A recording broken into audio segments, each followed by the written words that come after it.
How's it going, everyone? It is Drago. We're back with another chapter of Fairy Tale 100 Year Quest, chapter 105, Scarlet. The cover page for this week has Erza, Wendy, and Juvia on it, which all three of them are taking a bath together, with Juvia just kind of making a cameo in the back corner of the cover. I will say it is cute with Erza and Wendy that they really do have this kind of like sister relationship.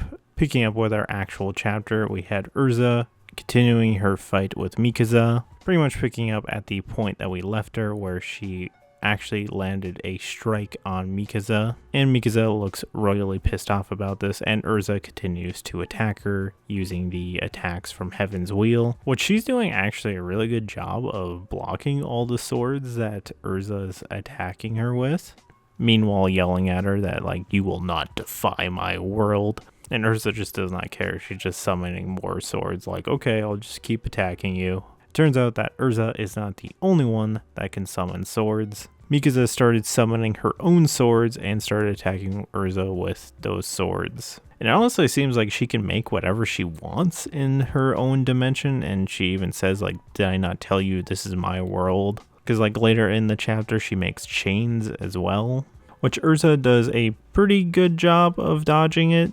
One nearly missing her face, which she eventually gets hit by a barrage of them. Just kind of an interesting note here. She says, my imagination becomes power. Very much kind of reminding me of Maker Magic, and then like Ur and kind of Gray talking about it, like, basically Maker Magic, especially Ice Maker Magic, had pretty much the only limitation on it was your imagination. And obviously magic power, but, if you got creative enough, you could probably turn it into whatever you wanted. So after that big attack on Erza, she starts to gear up to attack her with even more swords, and eventually barrages Erza, absolutely shredding the Heaven's Wheel armor to pieces. Honestly, I kind of thought it was the Clear Heart clothing, looking at it, because the pants kind of looked like it, but I was like, oh wait, that was the Heaven's Wheel. You gotta love these people that they fight, because Kira thought the same thing, and now Mikasa thought the same thing, that if you get rid of the star dress or you get rid of the armor, they are down for the count.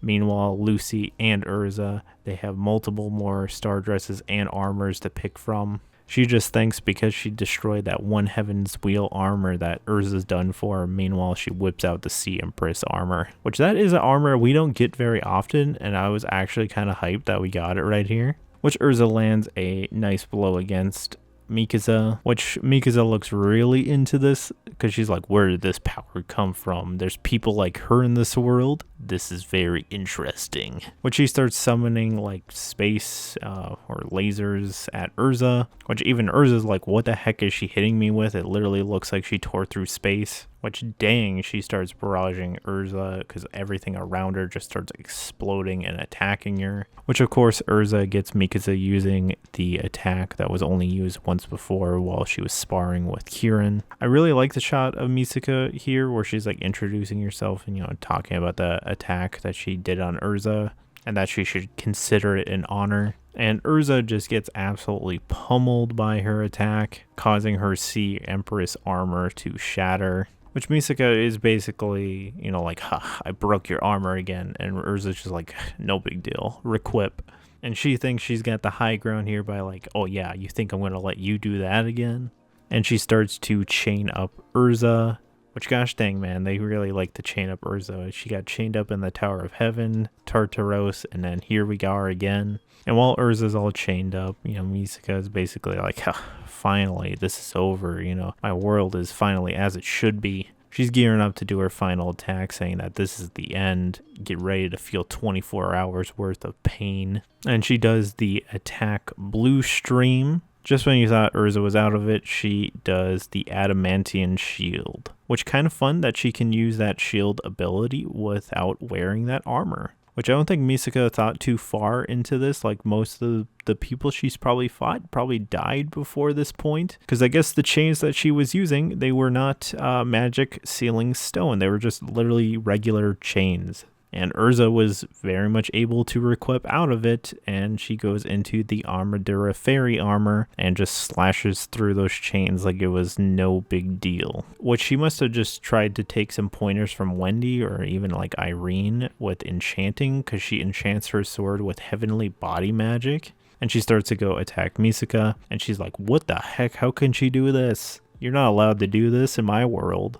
And Erza's going so crazy that it's starting to erode her world and turn it to the color of scarlet, which quite literally her magic power is overwriting her dimension, turning it into a scarlet dimension. You know, Erza took that hair cutting incident very seriously when she's about to go kill her, and she's like, let this sword remind you of you cutting off my hair. She hits her with the Fairy Blade Meteor.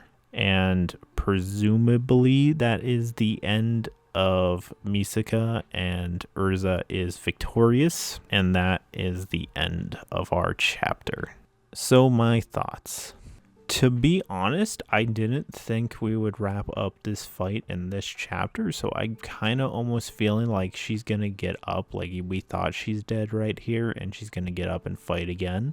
It would not shock me, because especially since some of the other Dark Dragon Slayer Knights had a secondary form, so I don't get why she wouldn't, especially if she's supposed to be one of the stronger ones. If she is dead right now, like gosh dang, wow, I did not expect that fight to wrap up in like 1.5 chapters. I guess the question that's been made as well is, does her magic to where it turns 1 second into like 1 hour of pain, does that apply to herself? Because she just took a ton of damage throughout this chapter. So like, does she get like a day's worth? To me, this fight went very, very fast, and I was expecting at least probably a bare minimum of 2 to 3 chapters for this, especially since this was kind of one of the more bigger fights throughout arc that we're in, and especially for how badly Erza got beat up in the last chapter. Like, she's pulling some crazy moves, and she gets chained up again. She gets beat up even more in this chapter. So like, gosh dang, Erza. I think it's very cool that she's actually doing some enchanting. Like, I wonder if like Wendy taught her the basics of enchanting, or if like because she saw like Irene do enchantments and stuff, she's like, hey, maybe I should try that. Especially for her being Irene's kid, she probably does have like it in her to be an enchanter. It actually wouldn't shock me if she has some sort of dragon slaying element as well to work really good against Mikasa. That's why maybe like she destroyed the Scarlet Dimension here. I'm not gonna go like be like, oh man, she's got Dragon Slayer powers. That's clearly why she won.